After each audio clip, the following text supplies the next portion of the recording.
نحمدہ ونصلی علی رسول الکریم۔ قال الامام حجۃ الاسلام شاہ ولی اللہ دہلوی بعد تمہیدات مقدمات میں گویم۔ امام شاہ ولی اللہ دہلوی نے اس 7ویں فصل کے دوسرے مقصد میں دو عقلی مقدمات عقلی دلائل کے ساتھ پیش کرنے کے بعد فرمایا کہ ان دو مقدمات کے بیان کرنے کے بعد ان سے یہ حقیقت واضح ہوئی کہ لابد امام حق بعد وفات حضرت صلی اللہ علیہ وسلم موجود بود اتفق علیہ الموافق والمخالف۔ یہ بات طے شدہ ہے، لازمی اور ضروری ہے کہ رسول اللہ صلی اللہ علیہ وسلم کی وفات کے بعد ایک خلیفہ موجود تھے، موافق اور مخالف تمام لوگ اس بات پر متفق ہیں، کوئی مانے یا نہ مانے۔ رسول اللہ صلی اللہ علیہ وسلم کے بعد ایک خلیفہ دین حق کو قائم کرنے والے موجود تھے۔ یہ ایک حقیقت ہے جو مخالف بھی تسلیم کرتے ہیں کہ ابو بکر صدیق، عمر فاروق، عثمان غنی حضور صلی اللہ علیہ وسلم کے بعد خلیفہ تھے، اور وہ امام اور وہ خلیفہ حضرت صدیق اکبر رضی اللہ تعالیٰ عنہ ہیں۔ ان کے بعد فاروق اعظم رضی اللہ تعالیٰ عنہ، زیرا کہ ہر دو مبشر بعلم و فلاح و صلاح بودان و ظاہر و منصور بودن، اس لیے کہ یہ دونوں آدمی ہر دو کو حضور صلی اللہ علیہ وسلم نے علم، فلاح اور کامیابی اور صلاحیت اور استعداد کی بشارت دی ہے۔ یہ بات طے شدہ ہے کہ آپ صلی اللہ علیہ وسلم کی وفات کے بعد حضرت ابو بکر صدیق رضی اللہ تعالیٰ عنہ ہی امام تھے اور حکمران تھے، خلیفہ تھے۔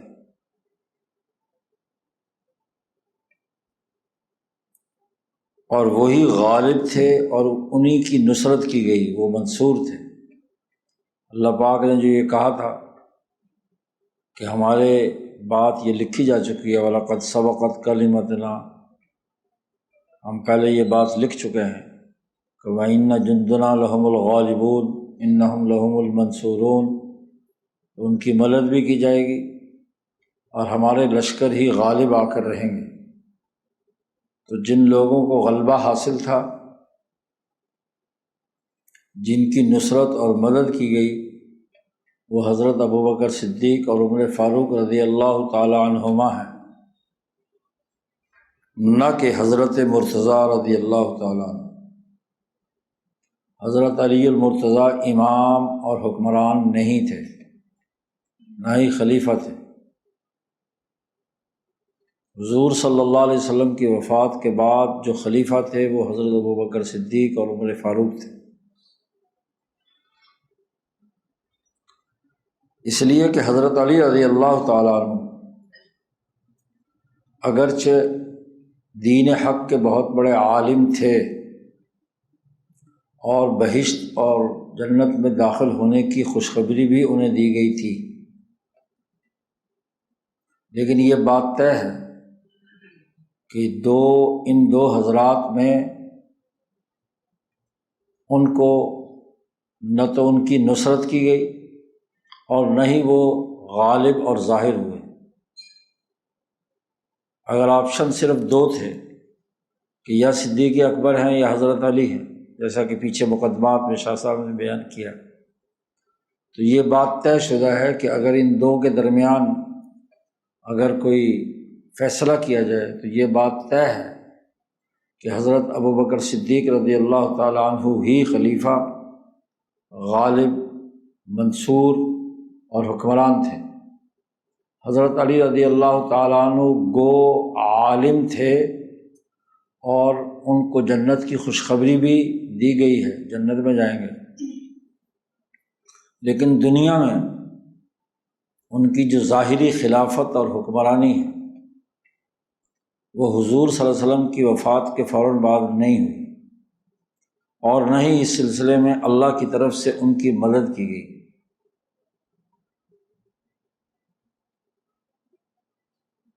ظاہر و منصور نہ بود۔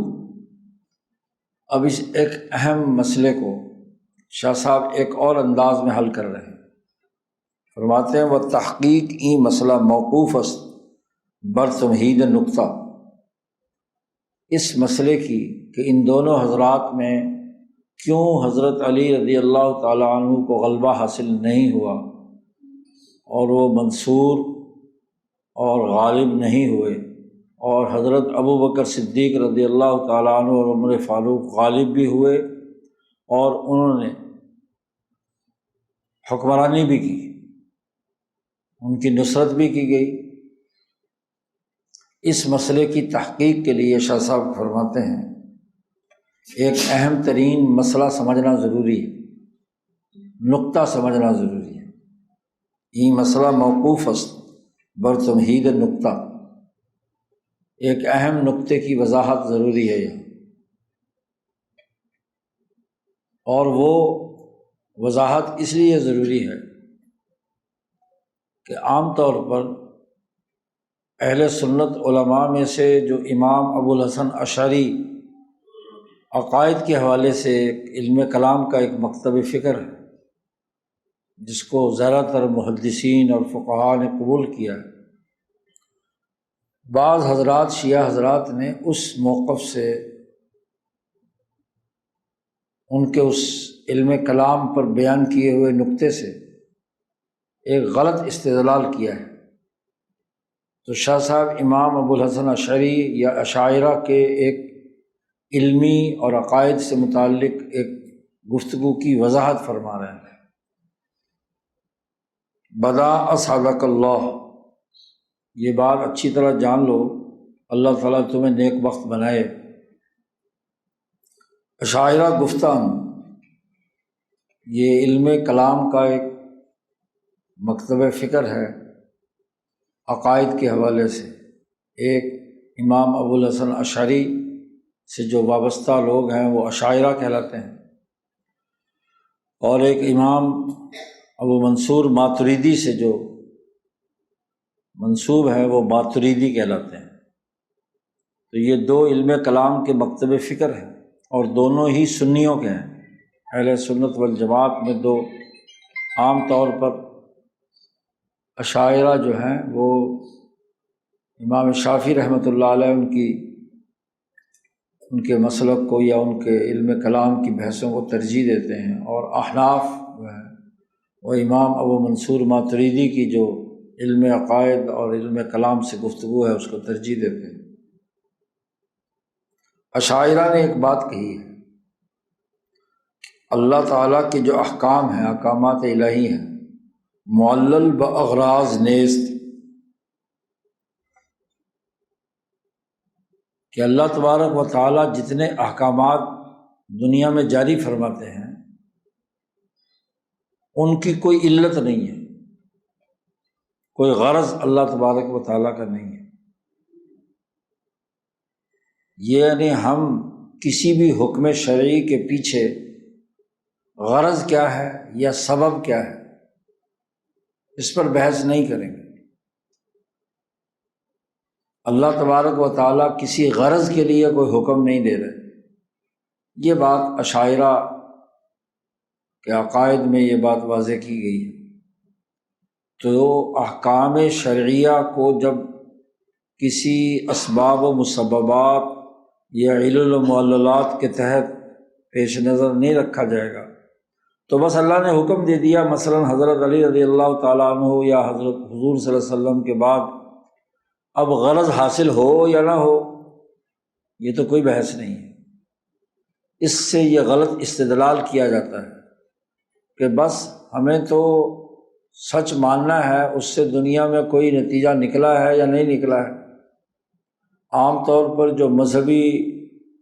عقیدت کی بنیاد پر گفتگو لوگ کرتے ہیں وہ یہ ہے کہ نتیجہ نکلے نہ نکلے، غرض پوری ہو نہ ہو، بس ہم نے تو کام کرنا ہے۔ عشائرہ کا جو یہ نقطہ نظر ہے، اس کی وضاحت حضرت شاہ صاحب فرما رہے ہیں۔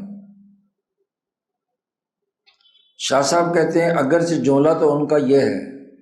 امام ابو الحسن اشعری کے قواعد میں جملہ تو صرف اتنا ہے کہ اللہ تعالیٰ کے احکام یا احکامات الہیہ جو ہیں وہ معلل بغراض نہیں ہیں بس۔ لیکن بعد کے عشائرہ نے اور بعد کے مذہبی طبقات نے اس مسئلے کو ایسی روش اور طریقہ کار کے مطابق اس انداز میں بیان کیا ہے کہ جس سے یہ وہم پیدا ہوتا ہے۔ شاہ صاحب بڑے ٹیکنیکل الفاظ استعمال کر رہے ہیں، یعنی اصل امام ابو الحسن اشعری کا یہ مقصد نہیں تھا، لیکن بعد کے لوگوں نے اس کے اندر ایک وہم پیدا کیا ہے کہ موہی میں عام باشد کہ در ارسال رسل و انزال کتب و نسخ شرائع سابقہ و برہم زدن عادات جاہلہ مسلط منظور نیست۔ اس مسئلے کو عشائرہ کے امام ابو الحسن اشعری کے اس قول کو اس انداز میں پیش کیا جاتا ہے کہ رسولوں کو جو اللہ نے بھیجا ہے، کتابوں کو جو نازل کیا ہے، گزشتہ شریعتوں کو اللہ نے جو منسوخ کیا ہے اور جو جاہلیت کے زمانے کی عادتیں ختم کی ہیں، اس سے اللہ کو کوئی مصلحت نہیں حاصل کرنا، کوئی مقصد نہیں اس کے پیچھے، کوئی مصلحت نہیں، بس اللہ نے تعبدی طور پر حکم دے دیا یہ کر لو۔ شاہ صاحب نے یہ بحث حجت اللہ کے مقدمے میں بھی کی ہے کہ کچھ لوگوں کا یہ خیال ہے کہ جو احکامات شرعیہ ہیں ان کی اسباب اور مصلحتیں یا ان کے راز جاننے کی ضرورت نہیں ہے، یہ ایک تعبدی بات ہے۔ اس کی وہ مثال دیتے ہیں کہ جیسے کوئی آقا کسی غلام کو کہے کہ بھئی یہ اینٹیں اٹھا کر وہاں لے جاؤ، سارے کے سارے وہاں اینٹیں منتقل کر دیں، پھر اس کے بعد کہے وہاں سے یہ اینٹیں اٹھا کر دوبارہ یہاں لے آؤ۔ اب اینٹیں اٹھانے کا کوئی غرض نہیں ہے، بس حکم دیا، اس کی مرضی ہے، جو چاہے مرضی کرے۔ تو ایسے اللہ میاں نے بندوں کو حکم دے دیا کہ نماز پڑھو، روزہ رکھو، رسول کی بات مانو، کتابیں پڑھو وغیرہ وغیرہ، کوئی اس کے پیچھے مصلحت یا مقصد نہیں ہے۔ تو شاہ صاحب نے اس پورے نظریہ کی بڑی تفصیلی تردید وہاں مقدمہ حجت اللہ میں کی ہے، اس پر گفتگو کر چکے ہیں جو ہم نے حجت اللہ پڑھی تھی، کہ وہ یہ تصور غلط ہے، بالکل ایسا نہیں ہے۔ اور یہ بھی دوسرا جو نقطہ کہ ہر چیز بغیر علت دلیل عقلی کی جب تک ہماری عقل میں نہ آئے تو اس وقت تک ہم عمل نہیں کریں گے، یہ دوسری انتہا پسندی شاہ صاحب نے اس کی بھی تردید کی۔ شاہ صاحب نے کہا کہ اصل بات کیا تھی کہ بھائی لوگ مریض ہیں اور ایک طبیب ان مریض لوگوں کے مرض کو دور کرنے کے لیے جن دوائیوں کے پینے کا حکم دے رہا ہے، تو مصلحت ہے نا کہ ان کو صحت حاصل ہو جائے۔ تو یہ مصلحت اور اسرار ضروری ہیں، اور اسی بنیادی موضوع کو شاہ صاحب نے وہاں مقدمہ میں ثابت کر کے پھر پوری کتاب اسی اصول پر لکھی ہے کہ کس کس حکم شرعی کے پیچھے کون کون سا راز اور کون کون سی مصلحت کار فرما ہے۔ تو شاہ صاحب کہتے ہیں یہ عشائرہ کے اس مسلک کو اس انداز میں بیان کیا جاتا ہے کہ کتابوں کے نازل کرنے، رسولوں کے بھیجنے وغیرہ وغیرہ جو شریعت ہے ان میں کوئی مصلحت اللہ کے پیش نظر نہیں تھی، بس اللہ کی مرضی، بغیر کسی مقصد، بغیر کسی ہدف، بغیر کسی مصلحت کے، بس اللہ کی مرضی، اس نے حکم دے دیا، ہم حکم کے پابند ہیں، نتیجہ نکلے یا نہ نکلے۔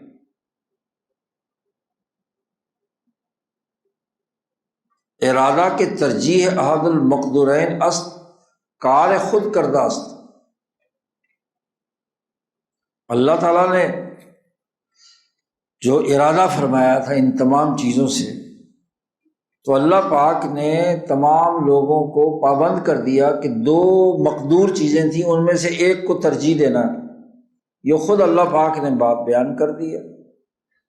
اس ارادے کے نتیجے میں یہ کام ہوا ہے۔ اللہ کو قدرت حاصل تھی کتاب نازل کرے یا نہ کرے، تو اس نے کتاب نازل کر دی۔ اس کو قدرت تھی کہ رسول بھیجے یا نہ بھیجے، اس نے رسول بھیج دیا۔ اس کا کسی غرض اور مصلحت سے کوئی تعلق نہیں۔ شاہ صاحب کہتے ہیں کہ یہ جو اشاعرہ کا قول ہے اور اس کی یہ جو تعبیر اور تشریح کی گئی ہے، این قول بئی صورت و حیت مسلم نیست، یہ قول اس تشریح کے ساتھ، اس صورت اور حیت کے ساتھ قابل تسلیم نہیں ہے۔ آرے ہاں، اگر اس قول کا یہ مطلب ہے کہ اللہ کی کوئی غرض ان احکامات کے ساتھ شامل حال نہیں ہے، تو پھر اس کا مطلب یہ ہے کہ تکمیل ذات واجد کند فی نفسہ منتفی است، یعنی اللہ تعالیٰ کی اپنی ذات کے اعتبار سے کوئی غرض اس کے ساتھ وابستہ نہیں تھی کہ اگر مثلاً رسولوں کو نہیں بھیجے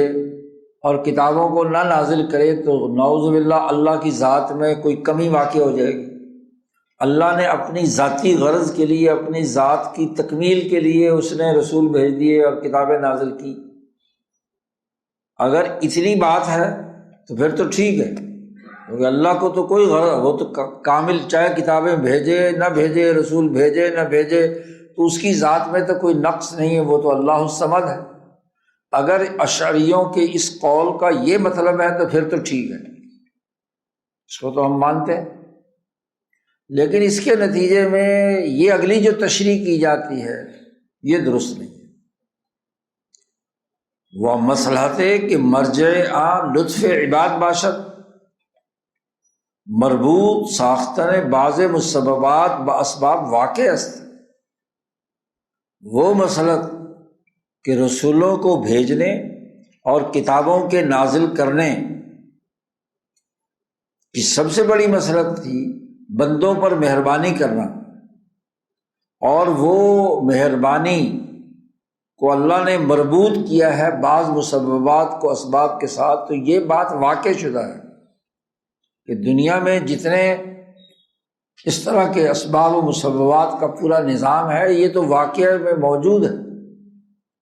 کہ بندوں پر مہربانی کی ہے، یعنی بندوں کی کامیابی کی غرض سے اللہ نے رسول بھیجے۔ ایک ہے ذات باری تعالیٰ کی غرض کہ اللہ کو اپنی ذات کی تکمیل کی غرض تھی، اس لیے رسول بھیجے اور کتابیں نازل کی، اور ایک یہ کہ رسول بھیجے اور کتابیں بھیجیں جس کی غرض اور مقصد یا مصلحت یہ ہے کہ اللہ انسانوں پر مہربان ہو کر ان کی ضرورت کو پورا کرنے کے لیے، ان کی تکمیل، انسانیت کی تکمیل اس کے بغیر نہیں ہو سکتی۔ یہ تو ضرور اور واقعی بات ہے۔ اسی لیے اصل مذہب فقہا، جتنے بھی فقہا ہیں ان کا اصل مذہب، چہ صحابہ و تابعین، خواہ صحابہ ہوں یا تابعین، چہ من بعد ایشا معرفت علل احکام است، یا ان کے بعد کے جتنے بھی تابعین اور فقہا ہیں وہ سب کے سب شرعی احکامات کی علت کی تلاش میں رہتے ہیں کہ یہ حکم جو اللہ نے دیا ہے اس کی علت کیا ہے۔ علت و معلول کا جو دنیا میں نظام موجود ہے، سبب و مسببات کا، اس پر تو فقہا چاہے صحابہ ہیں یا تابعین ہیں، ہر ایک نے اس پر بحث کی ہے، علت تلاش کرنے کی کوشش کی ہے، ان اسباب کو جاننے کی کوشش کی ہے کہ جن علل و اسباب کی وجہ سے اللہ نے جو شرعی حکم جاری کیا ہے،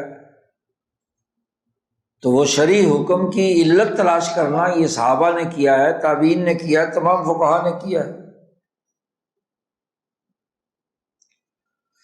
وَبِاعْتِبَارِ مناسب و شناختن معانی مناسبہ، اور ہر حکم شرعی کے جو مناسبت سے اور اس کے معانی مناسبہ کی پہچان کے حوالے سے ان علل کی تلاش کی ہے۔ مثلاً شاہ صاحب نے کہا کہ بعض شرعی احکامات کا مقصد اور ہدف حفظ نفس ہے۔ مثلاً جو قصاص کا حکم دیا ہے کہ جس نے قتل کیا ہے وہ اس قاتل کو قتل کیا جائے گا، تو اس کی علت انسانی نفوس کی حفاظت ہے نا۔ اگر قاتل کو سزا نہ ملے تو پھر تو انسانی جان کی کوئی حیثیت ہی نہیں رہے گی۔ تو حفظ نفس، فقہا نے کہا ہے کہ یہ دین کے احکامات، بعض احکامات کی بنیادی دلیل یا علت اور سبب یہ ہے۔ یا اسی طریقے سے حفاظت مال، چور کا جو ہاتھ کاٹا گیا ہے، کاٹنے کا حکم دیا ہے تو مال کی حفاظت ہے۔ ایسے ہی شرابی کو جو کوڑے لگانے کا حکم دیا ہے تو حفظ عقل، کیونکہ شراب پی کر جب عقل غائب ہو جاتی ہے اور اسے ماں بہن بیٹی کا کوئی پتہ نہیں چلتا، بیوی کا نہیں پتہ چلتا، تو عقل کی حفاظت کے لیے شراب کی حرمت کی گئی۔ تو احکامات کے پیچھے یہ علت تلاش کرنا اور اسباب کا ہونا، یہ تو فقہائے کرام کا طریقہ کار رہا ہے۔ ایسے عزت و عرض، زنا کی سزا یا تہمت لگانے کی حد قذف کی سزا، وہ اسی لیے کہ انسانوں کی جو عزت ہے اس کی حفاظت کی جائے، ورنہ تو جس کا جی چاہے دوسرے کی عزت کو پامال کرے۔ ایسے ہی ملت کی عزت، ملت محمدیہ کی عزت کو جو تار تار کرے، مرتد ہو جائے، تو اس کی سزا کس لیے ہے؟ اسی لیے ہے کہ ملت کا جو وقار اور عزت ہے اس وقار کو برقرار رکھنا ضروری ہے، ضروری دانستان۔ اس لیے قصاص، حدود، سرقہ، شرب، قذف اور ارتداد انہی اسباب و علل کی وجہ سے نافذ العمل ہوئے ہیں۔ تو فقہا احکامات شرعیہ کی علت تلاش کرتے رہے ہیں، اس کے اسباب بیان کرتے رہے ہیں۔ اسی طریقے سے مشروعیت صلاۃ و صوم و زکوٰۃ و حج برائے تہذیب نفس، نماز کی مشروعیت کیوں ہوئی، روزے کا حکم کیوں دیا گیا، زکوٰۃ بخل سے ختم، بخل کے بد اخلاقی کو ختم کرنے کے لیے حج کا حکم دیا گیا، اس لیے کہ تہذیب نفس، نفس کو مہذب کرنا چاہتے ہیں۔ خروج از اسر بہیمیت، اور اس کو نکالنا ہے بہیمیت کی قید سے، کہ اس کی بہیمیت ٹوٹے اور وہ ایک صحیح اور سچا انسان بنے۔ وَانبساطُ در فضائے ملکیت امر است مقرر، اور وہ ملکیت کی فضا میں داخل ہو کر خوشی محسوس کرے، ہلکا پھلکا اپنے آپ کو محسوس کرے ان عبادات کے ذریعے سے، تو یہ ایک ایسا حکم ہے جو ان پر مقرر اور لازم قرار دیا گیا ہے کہ تہذیب نفس کے لیے یہ تمام عبادات کرنا ضروری ہیں، ملکیت کو مضبوط بنانے کے لیے اور بہیمیت کی قید کو، اس کی بیڑیوں کو توڑنے کے لیے۔ اسی طریقے سے وہ مفاسد کبائر ذنوب معقول، اس طرح جو بڑے بڑے گناہ ہیں، کبیرہ گناہ ہوں یا صغیرہ گناہ ہوں، ان کے جو فساد انسانی سوسائٹی میں پیدا ہوتے ہیں، یہ عقلی بات ہے۔ تو ان تمام پر فقہا، صحابہ، تابعین، تبع تابعین، بعد کے فقہا، محدثین نے بڑی تفصیل سے گفتگو کی ہے کہ احکام شرعیہ کے پیچھے علل و اسباب و مسببات کا ایک پورا نظام موجود ہے۔ تو یہ کہنا کہ اشاعرہ کے اس قول کا کہ اللہ میاں کا احکامات کو بیان کرنے سے کوئی غرض نہیں ہے، اور اس کی یہ تشریح کرنا کہ کتابوں اور رسولوں اور صحابہ اور ان کے آنے کی کوئی غرض نہیں تھی، بس اللہ میاں نے نازل کر دی کتاب، رسول بھیج دیے، جب تک رسول رہے تو ٹھیک، اور نعوذ باللہ جیسے ہی وفات ہوئی تو سارے نعوذ باللہ ایک طرف دروازے میں سے اسلام میں آئے اور دوسرے دروازے سے نکل گئے، تو بس کوئی غرض، کوئی مقصد ہی کچھ ہے ہی نہیں۔ یہ استدلال کرنا اشاعرہ کے قول سے تو یہ غلط ہے۔ شاہ صاحب فرماتے ہیں امام غزالی اپنی کتابوں میں باب توبہ میں چے قدر تصریح آں کردہ است کسی قدر ان تمام باتوں کی صراحت کے ساتھ گفتگو کی ہے۔ امام غزالی رحمۃ اللہ علیہ نے احیاء العلوم میں کیمیائے سعادت میں اس طرح کی گفتگو کر کے علت و معلول کے اس پہلو کو واضح کیا ہے کہ امام اشعری کے قول کا یہ حقیقی مطلب ہے، اور جو اس کی غلط تشریح کی گئی ہے وہ بات درست نہیں ہے۔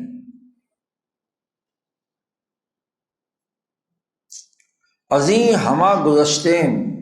استقراء احکام و اعمال فطانت دراں بالجزم بمعرفت مسلط مطلوبہ و مفصلہ مطرودہ مستر میں گردان۔ یہ بات بھی چھوڑو جی، ہم تمام احکامات کو جتنے بھی شریعت کے ہیں اور وہ تمام اعمال جتنے بھی کیے جا رہے ہیں، تو ان تمام اعمال کو قطعی طور پر جب ہم غور و فکر کرتے ہیں، ان کا استقراء کرتے ہیں، ان کا پورا ڈیٹا جمع کرتے ہیں، تو ہمیں قطعی طور پر یہ بات معلوم ہو جاتی ہے، معرفت حاصل ہوتی ہے کہ مصلحت مطلوبہ کیا تھی ان احکامات کی، اور جن سے روکا گیا ہے اس کا مفصلہ کیا تھا۔ تو ہمیں مجبوراً ان مصالح اور مفاسد کو کیا ہے، ہمارے سامنے مجبوراً ماننا پڑتا ہے، یعنی ہر عمل کے پیچھے کوئی نہ کوئی مصلحت جس کا حکم دیا گیا ہے، اور ہر وہ جس سے روکا گیا ہے اس کا کوئی نہ کوئی مفسدہ سامنے آتا ہے۔ جیسا کہ شاہ صاحب فرماتے ہیں کہ ہم نے حجت اللہ البالغہ کے اکثر مطالب میں اسی انداز میں گفتگو کی ہے، بلکہ شاہ صاحب نے وہاں ایک مستقل باب قائم کر کے واضح کیا ہے کہ نبی اکرم صلی اللہ علیہ وسلم نے ہمیں دو علم افادنا الشارع علیہ السلام نوعین من الاحکام، دو قسم کی نوع جو ہے ہمیں علم کی دی ہیں، ایک علم الشرائع والحدود ہے، اور ایک علم المصالح والمفاسد ہے۔ اس پر تفصیلی گفتگو الگ سے ایک باب میں کی ہے کہ علم المصالح والمفاسد یہ بھی ایک علم ہے، اس کا بھی ایک انداز اور اسلوب ہے، مستقل علم، اور ایک علم الشرائع والحدود ہے کہ جس میں رسول اللہ صلی اللہ علیہ وسلم نے جو احکامات دیے ہیں، جو شرعی نظام بنایا ہے، جو حدود مقرر کی ہیں، انہیں بھی واضح کہ دو مستقل الگ الگ علم ہیں۔ تو شاہ صاحب کہتے ہیں کہ ہم یہ ساری تفصیل حجت اللہ البالغہ میں بیان کر چکے، پوری حجت اللہ اسی موضوع پر ہے کہ احکام شرعیہ کے سلسلے میں یہ غور و فکر کیا جائے کہ کن مصالح اور کن وجوہات سے، کون سے اسباب تھے کہ یہ شرعی حکم جو ہے اس کو جاری کیا گیا اللہ کی طرف سے، نبی اکرم صلی اللہ علیہ وسلم کی طرف سے۔ تو علم اسرار الدین کے نام اس کا یعنی شاہ صاحب نے اس کا عنوان دیا، اور اسی کو پیش نظر رکھ کر حجت اللہ کی ساری بحثیں کی ہیں۔ پھر شاہ صاحب فرماتے ہیں کہ چلو یہ بھی چھوڑ دو، امام غزالی کو بھی چھوڑ دو اور میری حجت اللہ کو بھی چھوڑ دو، ازیں ہم گزشتے ہیں، اس کو بھی ہم نظر انداز کرتے ہیں۔ براہ راست قرآن کو دیکھ لو، در قرآن و احادیث خبر بسیارے از مصالح و مفاسد مبین شد۔ خود قرآن حکیم میں اور نبی اکرم صلی اللہ علیہ وسلم کی احادیث میں بہت سی مصلحتیں اور مفسدے بیان کیے گئے ہیں کہ ہم نے جو فلانا حکم دیا ہے اس کی مصلحت یہ ہے، اس کی علت اور سبب یہ ہے، اور فلاں چیز جس سے ہم نے روکا ہے اس کا مفسدہ یہ ہے۔ در باب ارسال رسل گفت ان، انبیاء اور رسولوں کے بھیجنے کے حوالے سے اللہ پاک نے اپنی اس آیت میں ارشاد فرمایا ہے کہ وَلَوْ أَنَّا أَهْلَكْنَاهُمْ بِعَذَابٍ مِّن قَبْلِهِ لَقَالُوا رَبَّنَا لَوْلَا أَرْسَلْتَ إِلَيْنَا رَسُولًا فَنَتَّبِعَ آيَاتِكَ مِن قَبْلِ أَن نَّذِلَّ وَنَخْزَىٰ۔ اللہ پاک سے یہ اگر ہم ان کو رسولوں کے بھیجنے سے پہلے ان کے کرتوتوں کی وجہ سے تباہ و برباد کر دیتے، ہلاک کر دیتے، اللہ کا کوئی عذاب آ جاتا، تو انہوں نے پھر یہ کہنا تھا لقالو،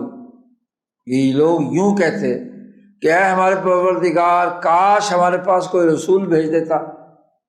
اور ہم تیری آیات کی اتباع کرتے اس ذلیل اور رسوا ہونے سے پہلے۔ تو یہ علت خود بیان کر رہا ہے اللہ پاک کہ ہم نے رسول اس لیے بھیجے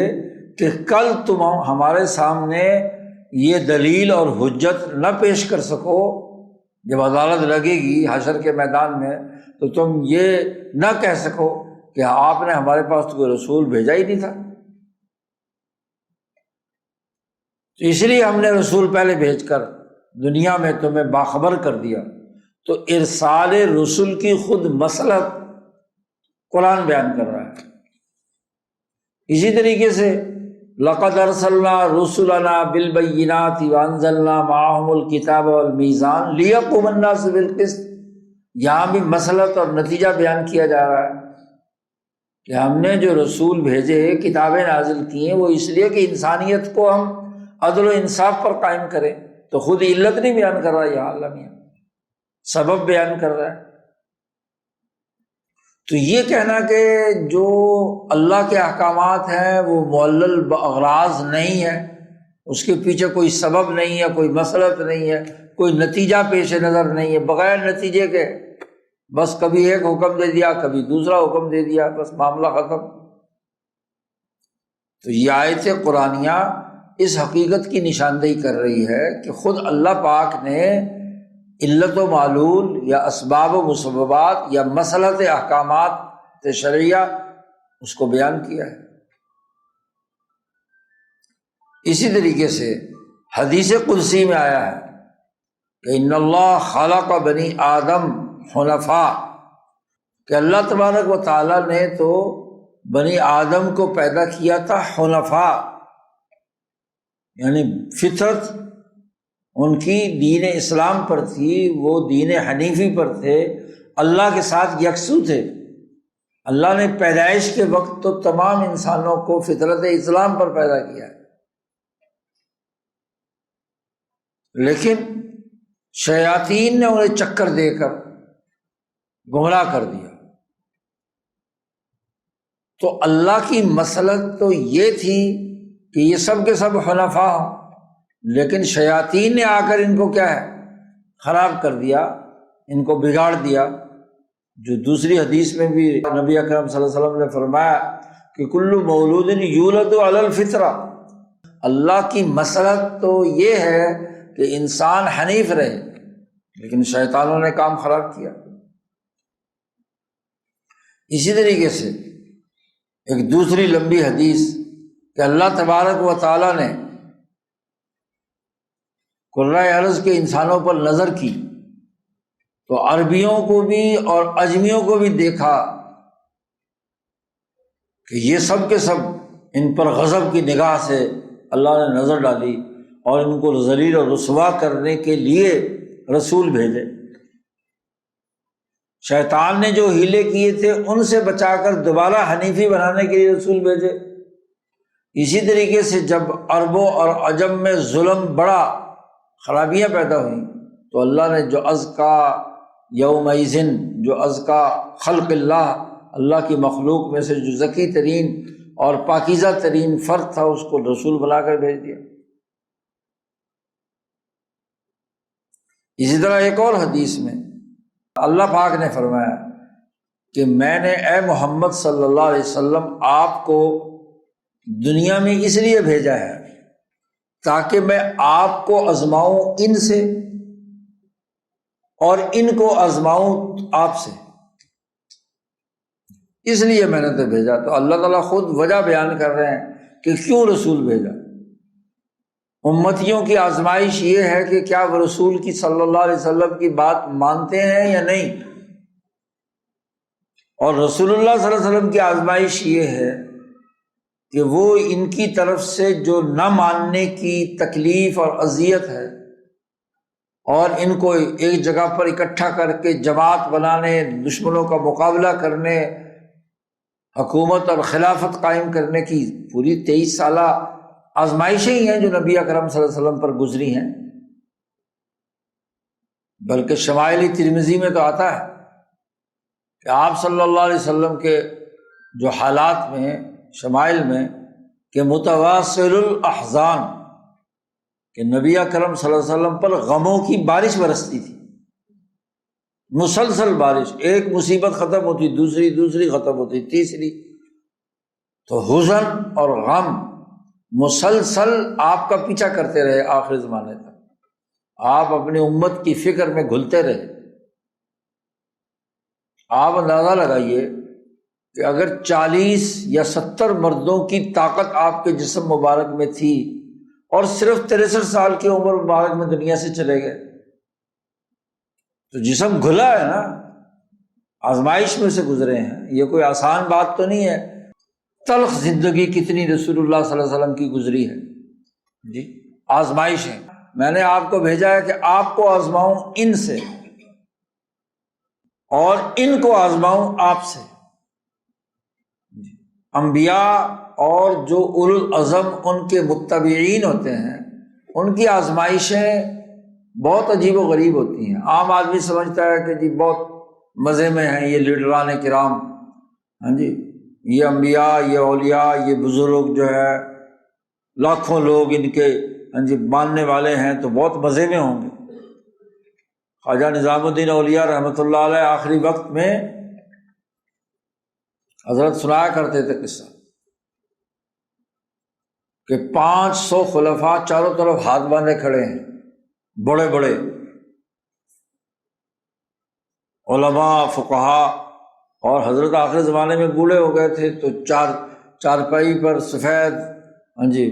خدمت گار بہت سارے تھے، چارپائی پر سفید چاندنی پر حضرت کے بھی کپڑے بڑے سفید، آرام سے تکیے لگا کر لیٹے ہوئے ہیں۔ تو حضرت نے فرمایا کہ تم سمجھتے ہوگے کہ نظام الدین تو بڑے مزے میں ہے کہ اتنے بڑے بڑے علماء اور اتنے بڑے بڑے لوگ جو ہے خدمت گار چاروں طرف کھڑے ہیں ہاتھ باندھے، بادشاہ کے بھی ایسے نہیں ہوتے۔ لیکن تمہیں کیا پتا کہ نظام الدین 24 گھنٹے میں کتنی مرتبہ مرتا ہے اور کتنی مرتبہ جیتا ہے؟ جو میرے وجود پر گزر رہی ہے وہ تو مجھے پتا ہے نا کہ کیا ہے۔ جب ایک درد مند مصیبت زدہ میرے پاس آ کر دعا کی درخواست کرتا ہے تو میں اس کے مرض کو پہلے اپنے جسم پر طاری کرتا ہوں، اس کو جو تکلیف یا اذیت اس کے وجود میں ہے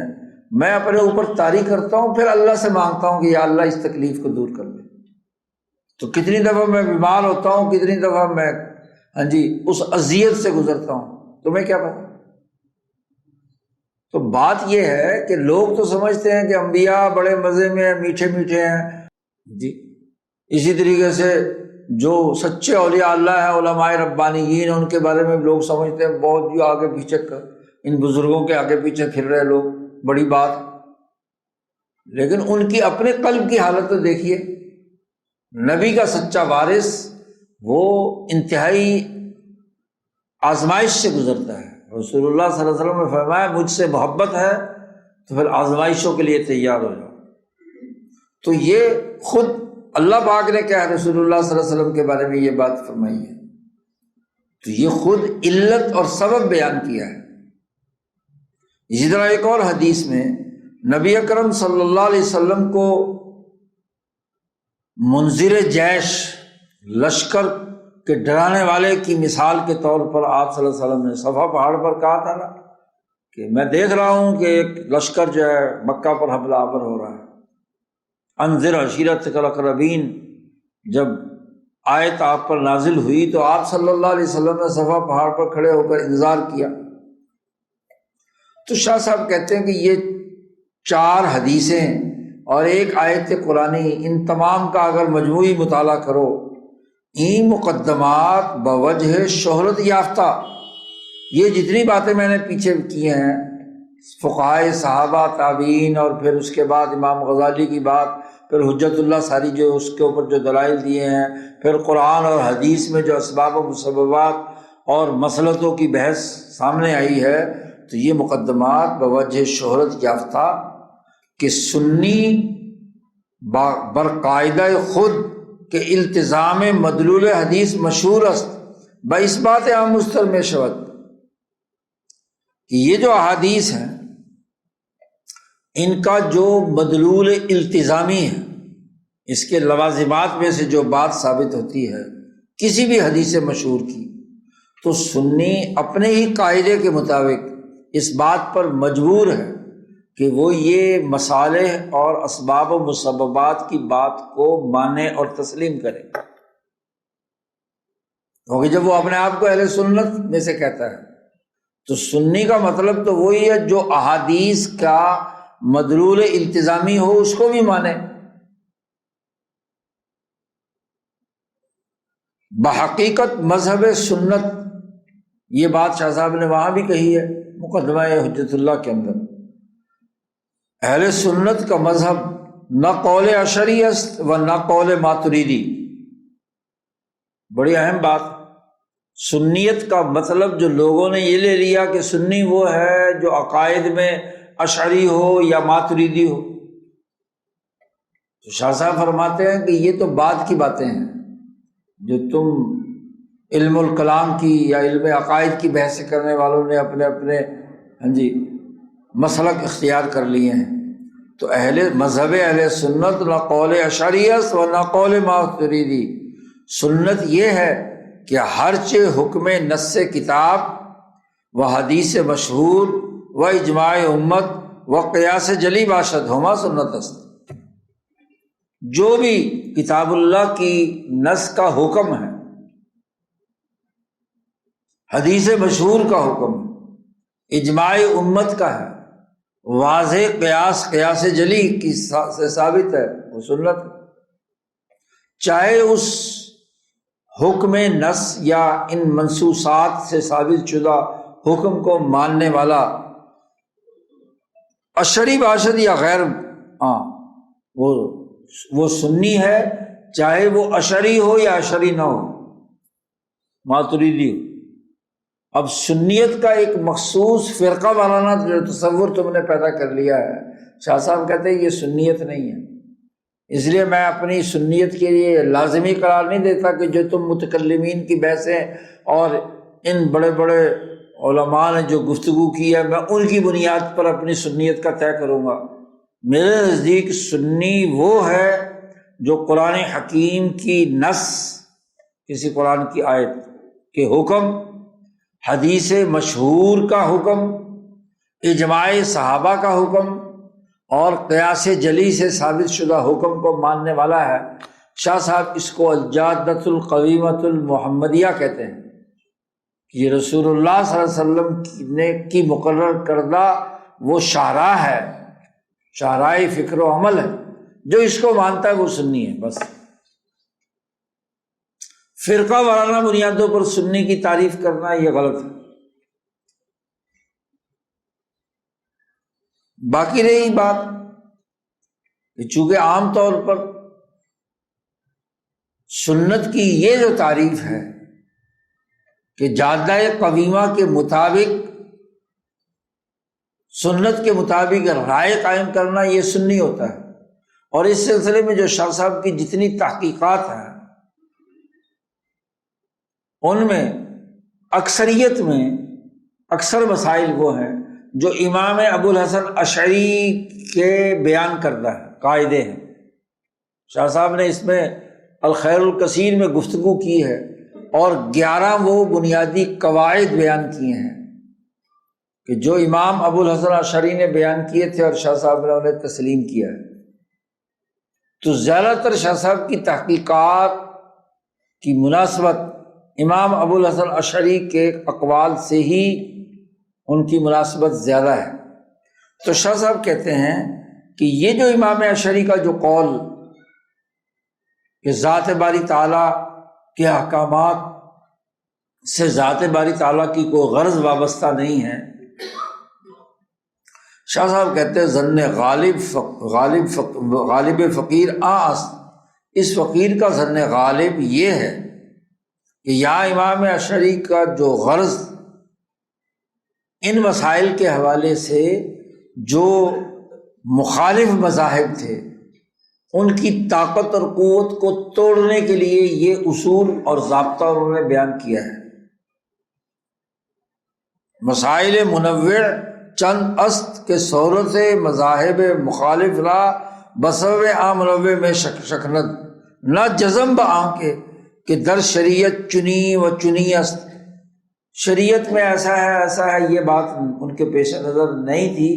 چند بنیادی مسائل میں ایک الزامی جواب کے لیے انہوں نے یہ بات کہی تھی۔ میرا غالب گمان یہ ہے، شاہ صاحب کا کمال یہ بھی ہے کہ جو گزشتہ حکماء، فلاسفر یا فقہاء یا محققین ہیں، جب وہ تحقیقات کر کے شاہ صاحب کسی امر واقعی کو تلاش کر لیتے ہیں تو پھر جس کا قول اس امر واقعی سے کسی قدر ہٹا ہوا ہو تو پھر اس کی صحیح تشریح اور تعبیر کر کے بتلاتے ہیں کہ یہ انحراف اتنے ڈگری ہے، اتنے درجے میں، اور اصل جو قائل ہے، عقل مند جس نے یہ بات کہی ہے، وہ تھی تو صحیح، لیکن بعد میں اس کے شاگردوں نے اور شاگردوں کے شاگردوں نے بعد میں اس کو کچھ سے کچھ بنا دیا، تحریفات ہو گئی۔ اگر کتب الہیہ میں تحریفات ہو سکتی ہیں تو ان کے اقوال کے اندر بھی تحریفات اور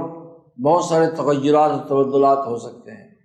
شاہ صاحب نے تو فلاسفہ یونان کی باتیں، وہ عقل مند ہے،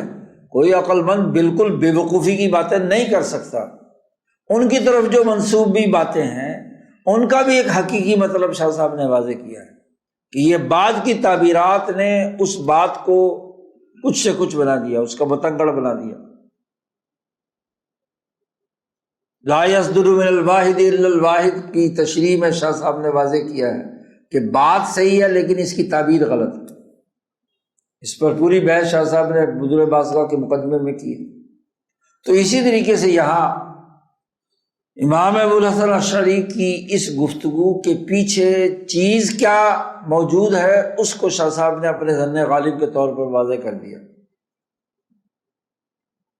تو یہ نقطہ ایک تو سمجھا دیا۔ پہلے تو یہ نقطہ سمجھیے، یہ جو خلافت والے مسئلے کی بحث کو سمجھنے کے لیے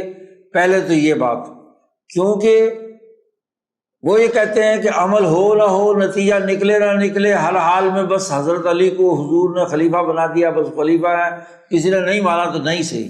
کوئی حرج نہیں۔ تو اگلی بات جو شاہ صاحب سمجھانا چاہ رہے ہیں اس کے لیے شاہ صاحب نے پہلا یہ مقدمہ قائم کیا کہ بھائی دنیا میں جتنے احکامات شرعیہ ہیں وہ اسباب و مسببات، علل و معلل اور مصلحتوں کے ساتھ وابستہ ہے، ان کے اغراض ہیں، مقاصد ہیں، اہداف ہیں، اس مقاصد کے تحت تمام احکامات شرعیہ آئے ہیں، رسول بھیجے گئے ہیں، کتابیں نازل کی گئیں، ایک مقصد تھا اللہ تعالیٰ کا بندوں پر مہربانی کرنے کا، تو وہ مہربانی کا ظہور اور وقوع پذیر تو ہونا چاہیے۔ یہ تو نہیں ہے کہ حضور صلی اللہ علیہ وسلم کی 23 سالہ دور میں لوگ ایک دروازے سے مسلمان ہوں، جیسے ہی نعوذ باللہ وفات ہوئی اور دوسرے دروازے سے اسلام کے دائرے سے خارج قرار دے دیا جائے۔ تو پہلے تو یہ نقطہ سمجھایا، پھر اس کے بعد ایک اور نقطہ سمجھاتے ہیں کائنات کے حوالے سے۔ شاہ صاحب کہتے ہیں چوں ای نقطہ بوجہ اجمال مذکور شد، یہ اجمالی طور پر جب یہ نقطہ آپ کی سمجھ میں آ گیا تو باید دانست، یہ بات سمجھنا چاہیے کہ سبب ارسال رسل و انزال کتب و تکلیف باحکام شرع لطف الہی است۔ یہ بات جان لینی چاہیے کہ رسول اللہ صلی اللہ علیہ وسلم یا تمام رسولوں کے بھیجنے، کتابوں کے نازل کرنے، انسانوں کو شریعت کا پابند کرنے کا سبب وہ لطف الہی ہے، اللہ کی طرف سے مہربانی ہے، بندوں کے اوپر مہربانی کر کے اللہ نے رسولوں کو بھیجا، کتابیں نازل کی اور انہیں شریعت کا پابند بنایا،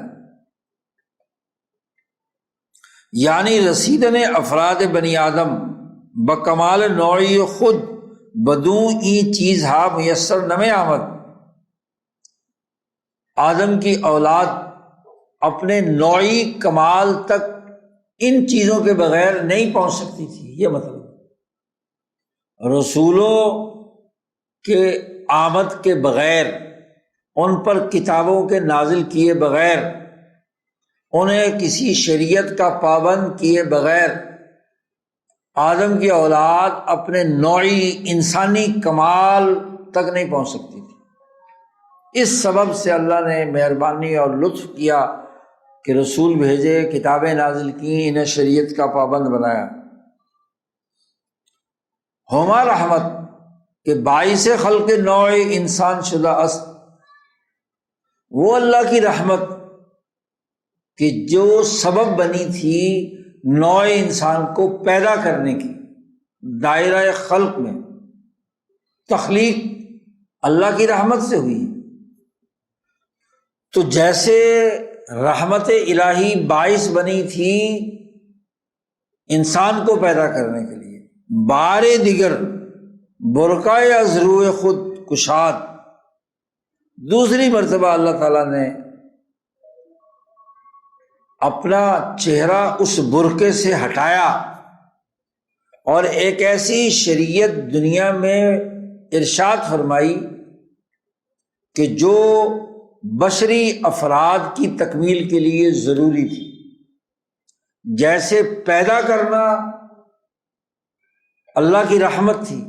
تو اللہ کی لطف اور مہربانی یہ ہے کہ اس پیدا شدہ انسان کو اعلیٰ کمال اور درجات تک پہنچانے کے لیے شریعت اس کے لیے مقرر کی۔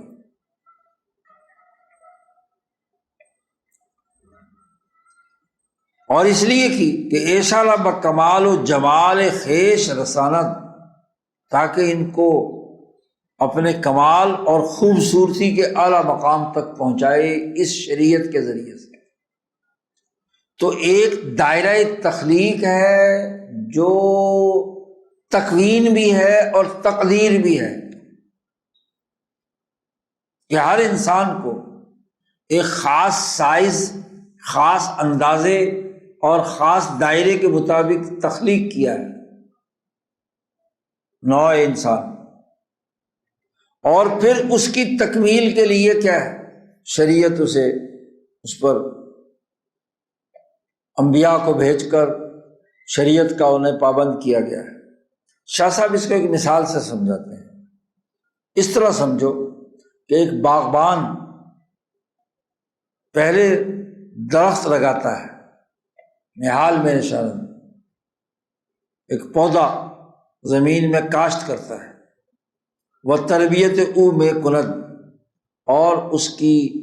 پرورش کرنے کے لیے نگرانی کرتا ہے کہ کوئی جانور آ کر کھا نہ جائے، اس کی حفاظت کا بندوبست کرتا ہے، اس کو گولی دیتا ہے، اس کو پانی لگاتا ہے، کھاد دیتا ہے، وغیرہ وغیرہ۔ شاہ صاحب کہتے ہیں کہ در اول مرتبہ اثر تربیت او نشستن تخم است، پہلی مرتبہ ایک کاشتکار کی یہ جد و جہد ہوتی ہے، اس کی دیکھ ریکھ اور اس کے زمین کے تردد کے نتیجے میں کہ بیج صحیح جگہ پر رکھا جائے، زیادہ گہرائی میں چلا جائے تب بھی مر جائے گا، اوپر ہی پڑا رہے تو تب بھی نہیں ہوگا۔ پہلے اس کو زمین نرم اس لیے کرنی پڑتی ہے، اس کی گوڑی چوکی، اس کا تردد، اور اس کی کاشتکار جانتے ہیں رونی شونی جو بھی کچھ ہے وہ کرنی پڑتی ہے کہ بیج اپنی صحیح جگہ پر فٹ بیٹھ جائے۔ نشستن تخمس در زمین و جذب کردن او آب و ہوارا، وہ ایسی جگہ پر بیج ہو کہ پانی اور ہوا، تمام قوتیں جو اس کی غذا کی ہیں وہ اس کے اندر جذب ہوتی رہیں۔ از اطراف و جوانب خود، تو زمین میں پودے کا لگنا، اگنا اور اس کی دیکھ ریکھ کر کے بنانا، وثانیاً ہما تربیت سبب ظہور شاخ و برگ درخت میں شود۔ دوسرے درجے میں جب وہ پودا بڑا ہو جاتا ہے تو پھر اس کے اندر شاخیں، پتے، ٹہنیاں، باقی ساری چیزیں جو ہیں وہ جو کچھ اس نے دیکھ ریکھ کی ہے، پانی لگایا ہے، گولڈی دی ہے،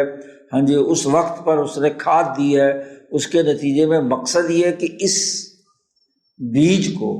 حالانکہ پہلی جو کھاد ڈالی ہوتی ہے زمین میں کسی بیج کو کاشت کرنے سے پہلے، بظاہر تو اس کا کوئی اثر نہیں ہوتا، لیکن وہ بیج کو مضبوط کرنے اور اس کو اس جگہ پر اس کی ساخت کو مضبوط کرنے کے لیے ہوتی ہے پہلے مرحلے میں۔ اللہ پاک نے جیسے رسول اللہ صلی اللہ علیہ وسلم کے سامنے جو مثال دی ہے، كَزَرْعٍ أَخْرَجَ شَطْأَهُ فَآزَرَهُ فَاسْتَغْلَظَ فَاسْتَوَىٰ۔ شاہ صاحب اسی تناظر میں بات کر رہے ہیں۔ تو وہ پہلے مرحلے، دوسرے مرحلے میں جو کھاد دی جاتی ہے اس کے نتیجے میں اس کی سبزی، شادابی، اس کی ٹہنیاں، اس کے پتے، ظہور شاخ و برگ درخت میں شود۔ اور تیسرے مرحلے میں اس تربیت کے نتیجے میں اس پودے سے جو چیز مطلوب ہے اس وقت جو کھاد دی جاتی ہے، پانی دیا جاتا ہے، اس سے تو مقصود یہ ہے کہ اس کے پھول اس میں سے نکلیں اور پھر اس پھول سے آگے جو پھل ول ہیں وہ بنے۔ مقصد تو پودا کاشت کرنے کا آخری پھل ہے۔ شاہ صاحب نے یہاں ایک بہت اچھی مثال، بڑی تفصیلی مثال سطحات کے اندر بیان کی ہے۔ سطحات کا آخری سطح ہی اس پوری کائنات کے حوالے سے اللہ تبارک و تعالیٰ کے پیش نظر جو رہا ہے اس کو ایک بڑی خوبصورت مثال سے وہاں سمجھایا کہ کیا اللہ تعالیٰ کا مقصد تھا اس پوری کائنات کے حوالے سے۔ خیر وہ ایک الگ بحث ہے۔ تو تیسرے درجے میں کاشتکار یہ چاہتا ہے کہ اس کے پھل ول نکلیں۔ اب آپ دیکھیے 3 مرحلے ہو گئے۔ پہلے مرحلے میں زمین تیار کر کے بیج کو صحیح جگہ پر فٹ کرنا، دوسرے مرحلے میں اس کی نشو و ارتقاء، اس کی ٹہنیاں، اس کے پھل، اس کی جو ٹہنیاں اور شاخیں ہیں ان کو مضبوط بنانا، اور تیسرے مرحلے میں اس کا وہ پھل جو مطلوب ہے، اس سے گندم ہو، کپاس ہو، کوئی اور چیز ہو، تو ان تمام میں یہ 3 مرحلے ضرور ایک کاشتکار اختیار کرتا ہے۔ شاہ صاحب کہتے ہیں نیز آن تربیت اولاً سبب زیادت اجزائے درخت است۔ پہلی جو تربیت کی ہے اس نے، پرورش کر رہا ہے، اس کے نتیجے میں درخت کے اجزاء میں اضافہ ہوا ہے۔ کاشت تو کیا تھا ایک چھوٹا سا بیج، اور وہاں سے کومپل نکلی اور آہستہ آہستہ وہ درخت کیا ہے، اس کے اجزاء میں اضافہ ہوا۔ ثانیاً بعینہ ہما تربیت باعث تازگی اجزائے درخت و ظہور تخاطیط عجیبہ در اوراق و اظہار او میں گردد۔ دوسری مرحلے میں جب پودے کے آگے عجیب و غریب قسم کے پتے، شاخیں پھوٹتی ہیں تو کاشتکار کا سینہ پھول جاتا ہے کہ واہ جی واہ بڑی اچھی فصل ہو رہی ہے۔ اور تیسرے مرحلے میں جو اس نے پانی وانی گوڈی چھوٹی کی ہے اس کے مرحلے میں اس کو پھل سامنے آتا ہے، نظر آتا ہے۔ شاہ صاحب کہتے ہیں اس کو ایک اور مثال سے بھی سمجھیے، مثالیں دے کر شاہ صاحب باتیں سمجھا رہے ہیں۔ وہم چنا غذائے کہ مدبر السماوات والارض اولاً سبب زیادت اجزائے طفل ساختہ، ایک بچہ پیدا ہوتا ہے تو بچے کی پیدائش اور پرورش کا بھی یہی معاملہ ہے۔ جو پہلی غذا ماں سے بچہ حاصل کرتا ہے، دودھ پیتا ہے، تو اللہ تبارک و تعالیٰ کا اس غذا کے پیدا کرنے کا سبب یہ ہے کہ وہ جو بچہ بن رہا ہے اس کے اجزاء بنے، بلکہ اس کی ماں کو جو حمل کے دوران غذا کھلائی جاتی ہے تو اس کا مقصد بھی یہ ہوتا ہے کہ یہ بچہ جو ہے جو ماں کے پیٹ میں پرورش پا رہا ہے وہ اچھا، صحت مند اور اس کے اجزاء کے اندر اضافہ ہو۔ اور دوسرے درجے کی جو غذا جب بڑا ہو جاتا ہے تھوڑا سا، تو پھر اس غذا کا مقصد اس بچے کا حسن و جمال، خوبصورتی، جی اس کی وہ غذائیں جو ہیں وہ ظہور جمال و حسن او و پدید آمدن حرکات و سکنات خاصہ بنوئے او گشتہ است۔ تو وہ توانائی اور غذا دوسرے مرحلے میں بچے کی حرکات و سکنات، اس کی ہنسنے مسکرانے، ہاتھ پاؤں مارنے، توانائی کی اگلی حرکتیں جو ہیں اس کے اندر پیدا ہوتی ہیں۔ پھر جیسے جیسے بڑا ہوتا ہے تو ان سے جو ان کی غذا کی نوعیت بدلتی جاتی ہے، اور اس میں اس کی ضروریات اور تقاضے جو ہیں مختلف ہوتے جاتے ہیں۔ تو جیسے یہ صورتحال ہے، تو کائنات میں، کائنات کی پہلے تخلیق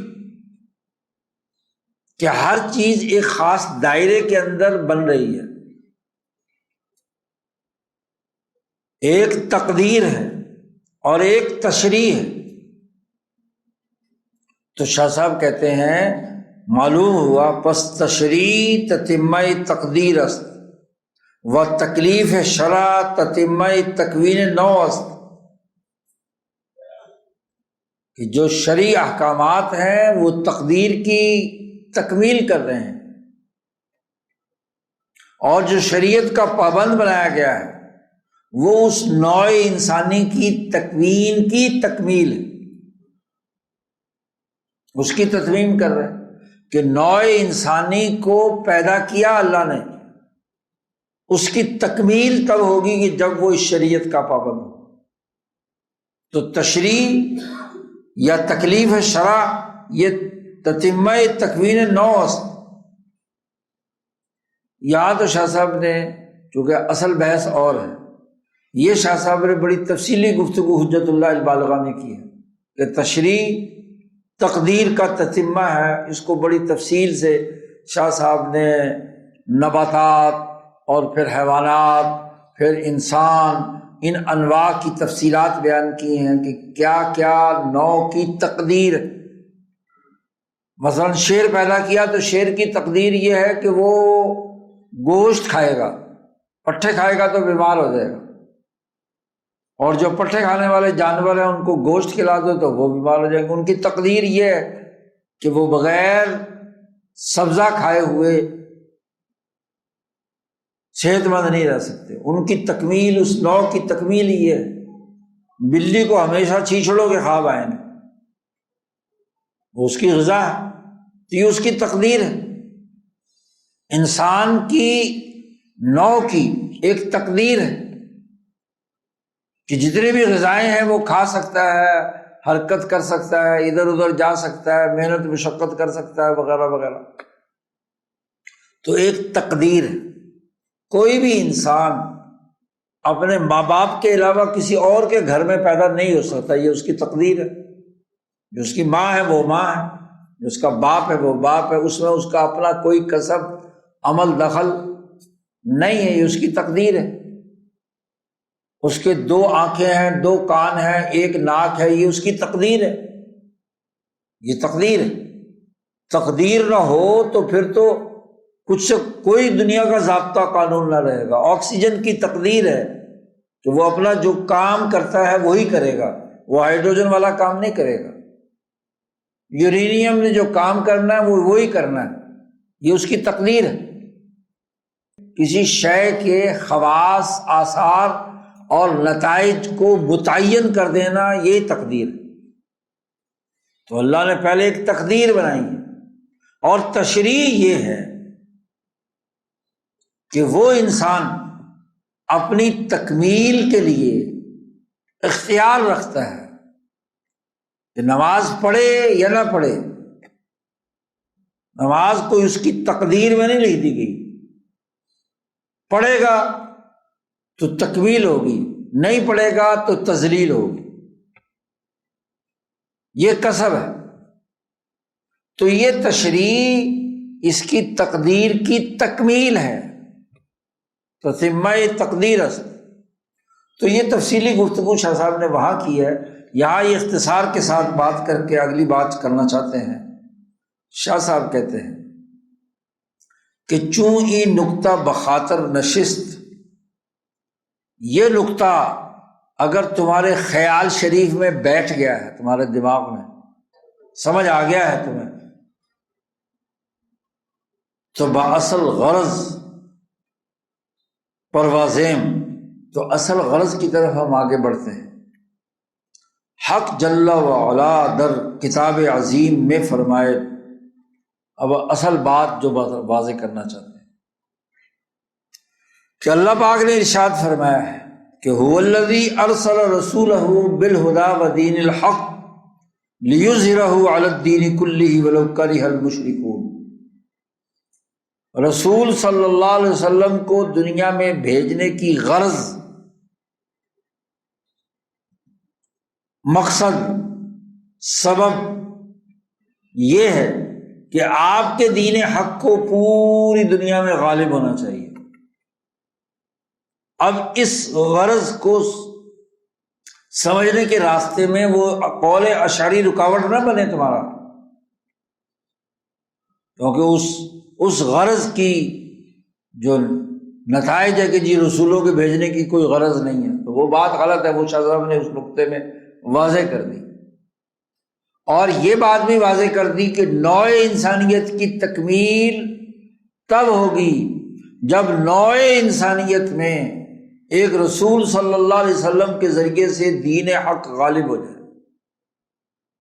غلبہ دین حق یہ وہ بنیادی غرض ہے، بین الاقوامی انقلاب وہ بنیادی غرض اور مقصد ہے جس کے لیے رسول اللہ صلی اللہ علیہ وسلم کو بھیجا گیا۔ اسی کو مولانا سندھی کہتے ہیں کہ یہ آیت دین اسلام کے انٹرنیشنل انقلاب کو بطور مقصد اور غرض کے واضح کرتی ہے۔ امام شاہ ولی اللہ دہلوی کی تعلیمات، یہ شاہ صاحب یہاں بات واضح کر رہے ہیں کہ یہ آیت تقاضا کرتی ہے کہ رسول صلی اللہ علیہ وسلم کو اس لیے بھیجا لیظہرہ علی الدین کلہ ولو کرہ المشرکون، اگرچہ مشرکوں کو یہ بات کتنی ہی ناپسند کیوں نہ ہو۔ دین حق کا غلبہ یہ مقصد ہے، ہدف ہے، غرض ہے۔ اسی طریقے سے اللہ پاک نے فرمایا وَلَيُمَكِّنَنَّ لَهُمْ دِينَهُمْ الَّذِي ارْتَضَىٰ لَهُمْ، اللہ پاک اس جماعت کے ذریعے سے ان کے دین کو، جس دین کو اللہ نے پسند قرار دیا ہے، ان الدین عند اللہ الاسلام یا رضیت لکم الاسلام، تو یہ دین ان کے لیے اس کو تمکین حاصل ہوگی، اقتدار حاصل ہوگا، پوری دنیا میں اقتدار حاصل ہوگا۔ اور وَلَيُبَدِّلَنَّهُم مِّن بَعْدِ خَوْفِهِمْ أَمْنًا، اور اس جماعت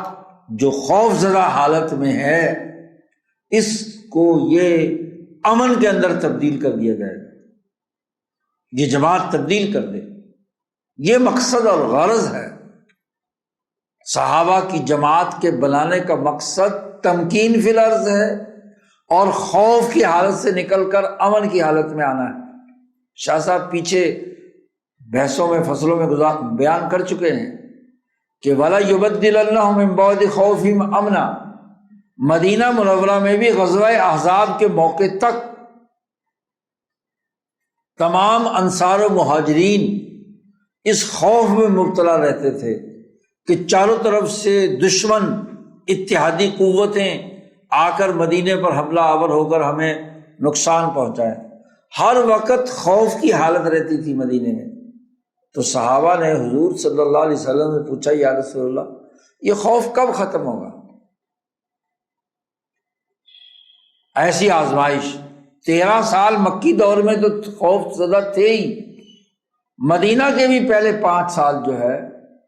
غزوہ احزاب تک خوف زدہ کی حالت میں۔ تو رسول اللہ صلی اللہ علیہ وسلم نے تسلی دی اور یہ آیت نازل ہوئی کہ وَلَيُبَدِّلَنَّهُمْ، ضرور بضرور ان کی حالت بدل جائے گی خوف کے بعد امن کی حالت میں۔ يَعْبُدُونَنِي لَا يُشْرِكُونَ بِي شَيْئًا، تمہاری ذمہ داری یہ ہے کہ اللہ پاک فرماتے ہیں کہ تم میری عبادت کرو، میرے ساتھ کسی کو شریک مت کرو۔ یہ دین حق پوری دنیا میں غالب کرنا ہے، تو یہ غرض ہے، یہ مقصد ہے، یہ سبب ہے، یہ علت ہے۔ اس علت کے لیے رسول اللہ صلی اللہ علیہ وسلم کو، اس مقصد کے لیے رسول اللہ صلی اللہ علیہ وسلم کو اللہ نے بھیجا ہے۔ تو دو آیات یہاں شاہ صاحب نے پیش کی۔ پھر وقال النبی صلی اللہ علیہ وسلم، نبی اکرم صلی اللہ علیہ وسلم نے اس حدیث میں جو حضرت عدی بن حاتم رضی اللہ تعالیٰ عنہ روایت کرتے ہیں اور ابو ذر غفاری رضی اللہ تعالیٰ عنہ روایت کرتے ہیں اور مقداد ابن اسود وغیرہ صحابہ روایت کرتے ہیں، حتیٰ کہ وہ حدیث مشہور ہو گئی کہ اللہ تعالیٰ ضرور اس کام کو اتنا مکمل کرے گا یہاں تک کہ دنیا کے ہر گھر میں یہ دین داخل ہو جائے گا، ہر جھونپڑی میں، ہر اینٹوں کی یا مٹی کی بنی ہوئی عمارت میں، ہر خیمے کے اندر بھی یہ داخل ہو جائے گا۔ اللہ تعالیٰ اس دین کو وَلَيُتِمُّ اللَّهُ هَذَا الْأَمْرَ حَتَّى يَدْخُلَ فِي كُلِّ بَيْتٍ مِّن مَدَرٍ أَوْ وَبَرٍ بِعِزِّ عَزِيزٍ أَوْ ذِلِّ ذَلِيلٍ، یہ دین ہر گھر میں داخل ہوگا، اتنا بڑا غلبہ آئے گا، چاہے وہ مٹی کا گھڑا بنا ہوا گھر ہو، اینٹوں کا بنا ہوا ہو، یا کوئی جھونپڑی یا خیمے کی شکل میں ہو، دنیا کے پوری دنیا کے انسانوں میں یہ دین داخل ہو کر رہے گا، اس کی تکمیل اللہ پاک فرمائے گا۔ شاہ صاحب کہتے ہیں کہ ان صحابہ کی یہ مروی روایت، اس کے الفاظ تو گو متعدد ہیں لیکن معنی ایک ہی ہے کہ اس دین کو اتنا غالب ہو جانا ہے کہ کوئی دنیا کا گھر در علاقہ ایسا باقی نہیں بچے گا جہاں دین داخل نہ ہو جائے، چاہے کوئی عزت سے اس کو قبول کر کے، اس کو تسلیم کر کے عزت حاصل کر لے، یا ذلیل اور رسوا ہو کر سرنڈر کرے، مغلوب ہو اور ذلت اور رسوائی سے اس کے سیاسی نظام کے تابع ہو جائے۔ ٹھیک ہے کلمہ نہیں پڑھتا تو نہیں صحیح،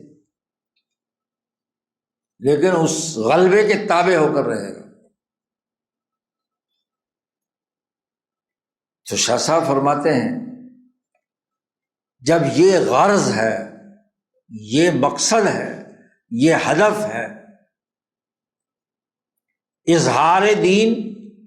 تمکین دین اور ہر گھر گھر میں داخل ہونے کی تتمیم، تین الفاظ یہاں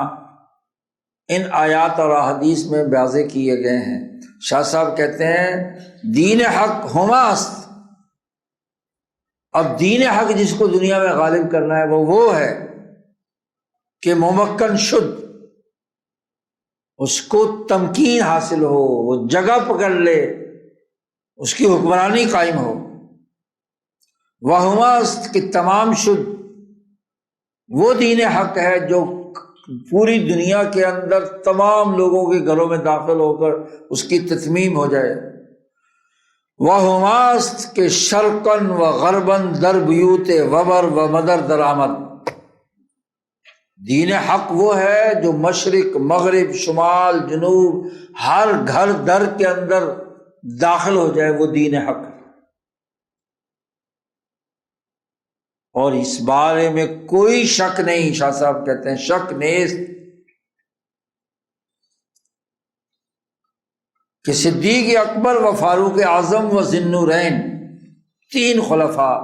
صدیق اکبر، فاروق اعظم، ذی النورین عثمان ذی النورین کے زمانے میں ان کی حکومت دنیا بھر پر مسلط ہوئی، ممکن ہوئی، تمکین فی الارض حاصل ہوئی۔ پیچھے آیت میں کہا تھا وَلَا يُمَكِّنَنَّ لَهُمْ، جمع کا صیغہ ہے کہ ان صحابہ کو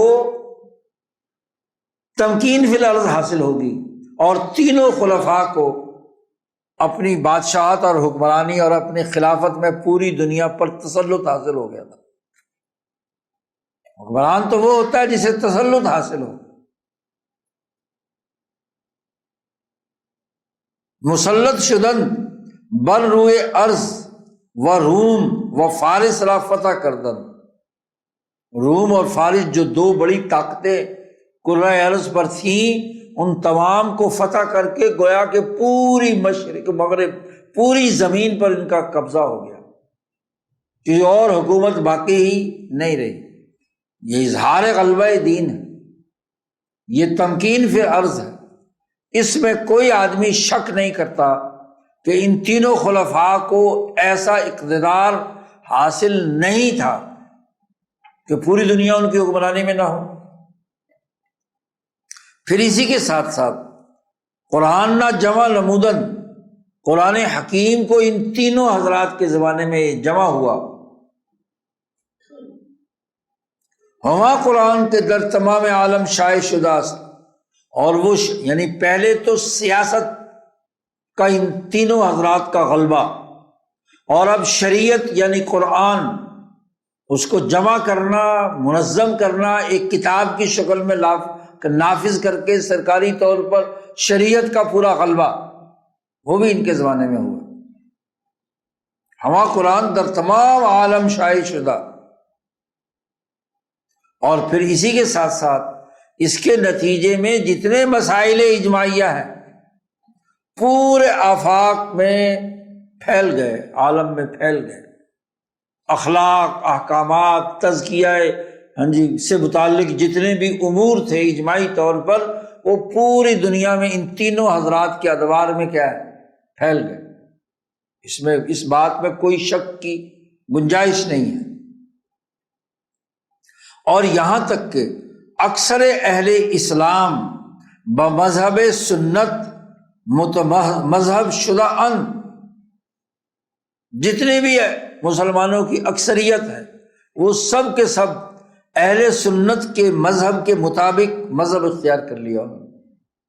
چہ محدثین وچہ فقہا وچہ قراء وچہ مفسرین وچہ بادشاہان روئے زمین، خواہ وہ محدثین ہیں، فقہا ہیں، قراء ہیں، مفسرین ہیں، اور چاہے روئے زمین کے بادشاہان ہیں، حکمران، سب کے سب اس اہل سنت کے مذہب کے پابند ان کی اکثریت ہو گئی۔ یہ وہ غلبہ ہے، وہ ثمرہ ہے، وہ نتیجہ ہے جو اللہ نے قرآن حکیم میں اور رسول اللہ صلی اللہ علیہ وسلم نے جس کی وضاحت کی۔ کوئی گھر در ایسا نہیں رہا جہاں یہ دین اسلام اپنی سیاست میں، اپنی شریعت میں، اپنے تزکیہ اور اخلاق کے اندر غالب نہیں ہو گیا۔ وہ ان کے زمانے میں ہوا، صدیق اکبر کے زمانے میں، فاروق اعظم کے زمانے میں، حضرت عثمان کے زمانے میں۔ اب ذرا دوسری طرف جائیے، شاہ صاحب فرماتے ہیں کہ وبر سادات اہل بیت، ذرا اہل بیت کے جو سرداران ہیں، ہمارے ائمہ اہل بیت، شاہ صاحب فرماتے ہیں کہ گاہے خلافت منتظم نہ شد، کبھی بھی ان سادات کی حکومت اور حکمرانی اور خلافت منظم نہیں ہوئی، کبھی نہیں منظم ہوئی۔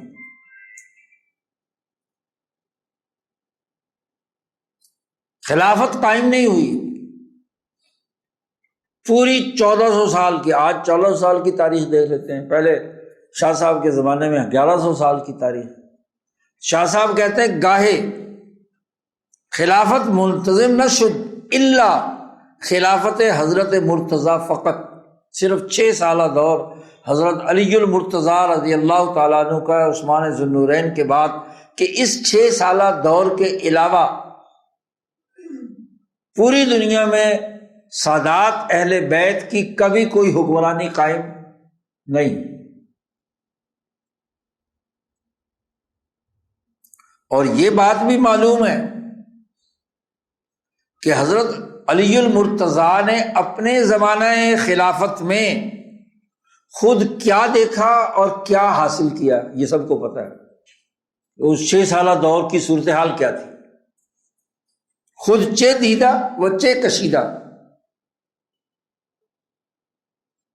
و ایام خلافت حضرت مرتضیٰ، خود حضرت علی المرتضیٰ کی خلافت کا زمانہ مذہب شیعہ کے مطابق، ان کے اپنے خیالات کے مطابق یہ ابتلاء کا زمانہ ہے، ایام ابتلاء و ایام تقیہ و خوف بوداس۔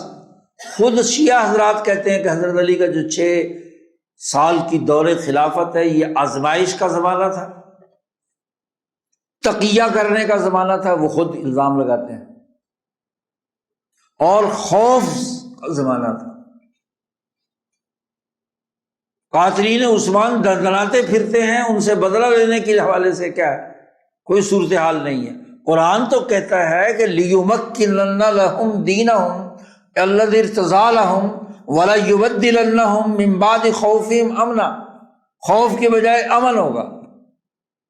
عدی بن حاتم کی روایت میں رسول اللہ صلی اللہ علیہ وسلم نے فرمایا تھا، عدی تم ایک ایسا دور دیکھو گے کہ ہیرا سے ایک عورت زیورات سے لدی بدی مکہ جائے گی، اکیلی حج کر کے چلی جائے گی، کوئی نہ تو اس کو بری نظر سے دیکھے گا اور نہ ہی اس کے زیورات اور مال و دولت کی طرف کوئی ہاتھ بڑھائے گا۔ تو عدی نے کہا تھا، یا رسول اللہ، میرے قبیلے بنو طے کے چور اور ٹھگ تو بڑے مشہور ہیں، این لصوص طے، طے قبیلے کے چور اور ٹھگ کہاں ہوں گے؟ حضور نے فرمایا ختم، امن قائم ہو جائے گا۔ تو امن کا زمانہ ہے صدیق اکبر کا، امن کا زمانہ ہے عمر فاروق کا، امن کا زمانہ ہے عثمان ذو النورین کا، جو قرآن نے بات بیان کی ہے۔ اور جب حضرت علی کا زمانہ آیا تو خود تم شیعہ لوگ کہتے ہو کہ حضرت علی کا زمانہ تو اتنی آزمائش کا تھا، خوف زدگی کا تھا، ڈر لگا رہتا تھا، اس سے جنگ، اس سے جنگ، اس سے جنگ۔ جی خارجیوں سے خود شیعان علی جو ساتھ لگے ہوئے تھے وہ خارجی بن گئے، حضرت علی کی بات نہیں مانی، پھر ان سے لڑائی۔ تو جو ایام ابتلاء خود تم کہتے ہو، اور خوف کی حالت، تو یہ آیت کی مصداق کیسے ہو گئی؟ آیت تو کہتی ہے کہ امن ہو۔ وہ بعد از 4 سال کے وے رضی اللہ تعالی عنہ بدار بقا انتقال فرمود، بنو امیہ در اخفاء و استیصال امر او چے کوشش ہا نمودہ ان۔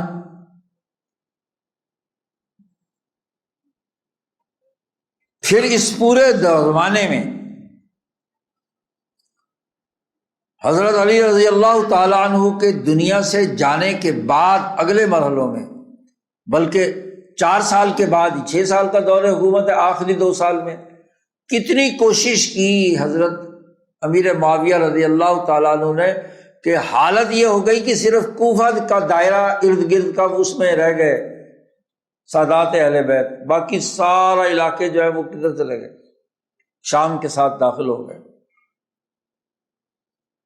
جو کوششیں انہوں نے کی اس کے نتیجے میں کیا ہے؟ وہ خلافت جو 6 سال کی 5 سال کی تھی اس کی حالت بھی یہ تھی، اور وہ بعد از حضرت مرتضیٰ ہیچ گاہ خلافت برسید مستقر نہ شد۔ جب سے انہوں نے کوششیں کی اس کے نتیجے میں تو خلافت کو استقرار ہی حاصل نہیں ہوا، ان کی خروج میں کردن۔ وہ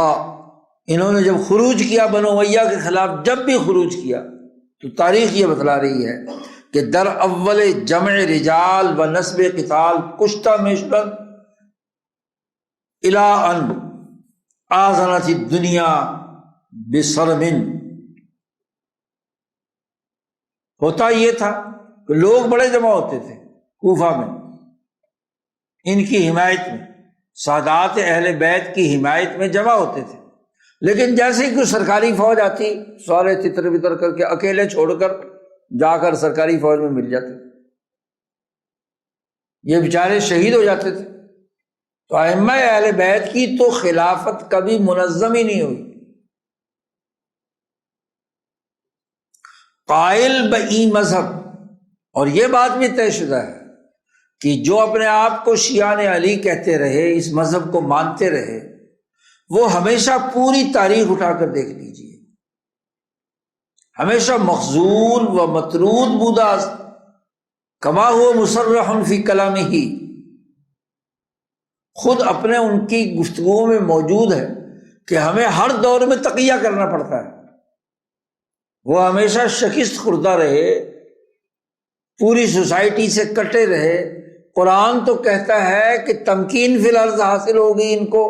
اور ان کا پوری دنیا میں خوف کے بجائے امن کا نظام قائم ہوگا، لیکن تاریخ تو گواہی یہ دے رہی ہے کہ ان کی تو حکومت ہی کبھی منظم نہیں ہوئی۔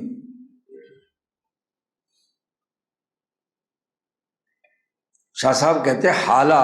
انصاف باید داد، اب انصاف ہونا چاہیے کہ کیا دین ما ممکن است یا دین شیعہ، کیا اہل سنت کے دین نے تمکین حاصل کی ہے یا ان لوگوں کے دین نے دنیا میں تکمین حاصل کی ہے۔ وہ متمم طریقہ ما است یا طریقہ شیعہ،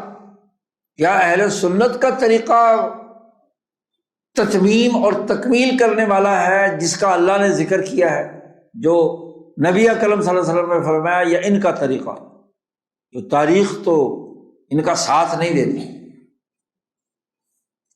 شاہ صاحب فرماتے ہیں کہ لطف الہی ببعث پیغمبر علیہ الصلوۃ والسلام و اشاعت دین او مطلوب بود، اللہ کی مہربانی جو نبی اکرم صلی اللہ علیہ وسلم کی بعثت اور ان کے دین کے پھیلانے کے حوالے سے یہ تو مطلوب اور مقصود تھا، کیونکہ لیظہرہ علی الدین کلہ مطلوب ہے، تمکین فی الارض مطلوب ہے، خوف کے خاتمے کے بعد امن کا قائم ہونا، تبدیل ہونا، یہ مطلوب ہے۔ مذہب اہل سنت را نتیجہ دادا است یا مذہب شیعہ را افادہ فرمود؟ ذرا خود اپنی عقل سے غور و فکر کرو کہ کیا ان دونوں دائروں کے جو نتائج سامنے آئے ہیں وہ اہل سنت والجماعت کے مذہب کا نتیجہ زیادہ بہتر اور اس کے مطابق ہوا یا مذہب شیعہ؟ نسب امام مختفی خائف کہ اصلاً برعرض مذہب خود علی رؤوس الاشہاد قادر نشد، لطف الہی است یا تسلید بادشاہی؟ ایک ایسے امام معصوم کو مقرر کرنا جو چھپا ہوا ہے غار کے اندر، مختفی، خائف، ڈر رہا ہے، وہ اپنے مذہب کو علی رؤوس الاشہاد تمام لوگوں کے سامنے بیان نہیں کر سکتا، اس پر قادر نہیں ہے، یہ لطف الہی ہے یا تسلید بادشاہی ہے؟ حضور اللہ نے تو کہا تھا کہ ان کی حکومت اور بادشاہت کا تسلط ہوگا،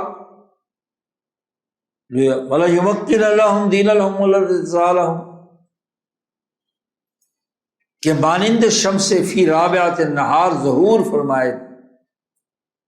کہ سورج جیسے دوپہر کو نکلا ہوا ہوتا ہے اس کی طرح بالکل واضح ہے کہ جو خلفائے ثلاثہ بلکہ چاروں خلفاء کو ماننے والے لوگ ہیں ان کی بادشاہت بھی ہوئی، انہوں نے کیا ہے تسلط بھی حاصل کیا، انہوں نے شریعت بھی پھیلائی، انہوں نے تزکیہ اور طریقت کے کام بھی کیے، وہ دین خود را اعلان تقریر کند، اور اپنے دین کی واضح اعلان بھی کیا، وہ شرق و غرب عالم را مسخر حکم گردان، اور تمام مشرق و مغرب دنیا بھر کا اس کو مسخر کر کے ہر جگہ پر یہ دین حق پہنچایا اہل سنت نے۔ مدار لطف جسیم شیوع دین است، اللہ کی اس مہربانی کا مدار پورے دین کا پوری دنیا میں پھیلنا، پورے کرۂ ارض کے کونوں میں، اقطار میں۔ یا بتاؤ کہ اللہ کی مہربانی کا یہ نتیجہ ہے کہ ایسا امام مقرر کیا ہے، امام معصوم ماننا ہے، جو ابھی تک غار میں چھپا ہوا ہے، مختفی، مخذول، کہ سبب تقسیم جمیع عالم شبت، کہ تمام عالم کے گناہوں کا سبب بن رہا ہے ان کو گناہگار کرنے کا، ایسا امام، وہ امام جس کو پوری دنیا میں غلبہ ہوا، وہ لطف جسیم ہے اللہ کا، یا وہ امام جو غار میں چھپا ہوا ہے اور معصوم شکست خوردہ ہے، وہ دنیا بھر میں اس حکم الہی کو پورا نہ کرنے کی وجہ سے اپنے ماننے والوں کو گناہگار کر رہا ہے۔ اگر بفرض مداری بشارت متواترہ صورت اسلام باشد بغیر حقیقت، اور اگر یہ کہے کہ بھائی صورت اسلام تو یہی ہے، اگرچہ وہ حقیقت نہیں ہوئی، کہ یہ جو اہل سنت کا اسلام ہے یہ ظاہری ہے، اور صورت اسلام ہے، حقیقی اسلام نہیں، حقیقی اسلام تو ہمارے پاس ہے۔ تو شاہ صاحب کہتے ہیں کہ بغیر حقیقت کے جو اسلام ہوتا ہے یہ اللہ کی مہربانی ہے، یہ لطف تو نہیں ہو سکتا، بلکہ تدلیس باشد، بلکہ یہ تو بہت بڑی تدلیس ہے کہ نام اسلام کا لیا جائے اور کام جو ہے دوسرے کیے جائے، خلاف حقیقت کیے جائیں۔ وہ ارادہ شر بطوائف بنی آدم، اور اس کے نتیجے میں انسانی پوری جماعتوں کے اندر شر پیدا کرنے کا ارادہ مقصود ہے، یہ ہو سکتا ہے۔ اس لیے یہ بات طے شدہ ہے کہ امام حق صدیق اکبر، پھر فاروق اعظم، پھر عثمان ذو النورین، ان پر وہ تمام آیات اور احادیث فٹ بیٹھتی ہیں کہ انہوں نے اظہار غلبہ دین بھی کیا، فارس اور روم کو شکست دے کر انہوں نے قرآن بھی پھیلایا پوری دنیا میں، انہوں نے تزکیہ اور طریقت کے راستے بھی متعین کیے، اور کوئی گھر در ایسا نہیں بچا جہاں اسلام داخل نہ۔ اصل حقیقت یہ ہے، اور اس کے مقابلے میں ائمہ اہل بیت کو اپنے مقاصد کے لیے استعمال کرنے کے لیے نام پر جو گفتگو کی جاتی ہے اس کا حقیقت سے کوئی تعلق نہیں ہے۔ شاہ صاحب نے ان مقدمات کی بنیاد پر یہ حقیقت واضح کی ہے۔ اب شاہ صاحب کے اس موقف پر جو سوال ہو سکتے ہیں، شاہ صاحب نے وہ سوال آگے نقل کیے ہیں، اور پھر اس سوال کا آگے تفصیلی جواب دیا ہے ایک ایک بات کا، کہ یہ جو حقیقت واضح کی گئی اس پر اگر سوال ہے، اور سوالات آیات کی صورت میں یا احادیث کی صورت میں، جو عام طور پر شیعہ حضرات حدیثیں لایا کہتے ہیں، کوئی غدیر خم اور کوئی پتہ نہیں آیت قرآنیہ ایک دو، انما ولیکم اللہ ورسولہ اور فلاں فلاں، شاہ صاحب نے وہ ایک ایک کا آگے جا کر ان کا جوابات دیے ہیں، آیت کا مطلب بھی واضح کیا ہے، حدیث کا مطلب بھی واضح کیا ہے، اور اس کا پس منظر بیان کیا ہے۔ یہ تفصیلی بات آگے شاہ صاحب گفتگو کریں گے انشاءاللہ، باقی گفتگو کل۔ اللہ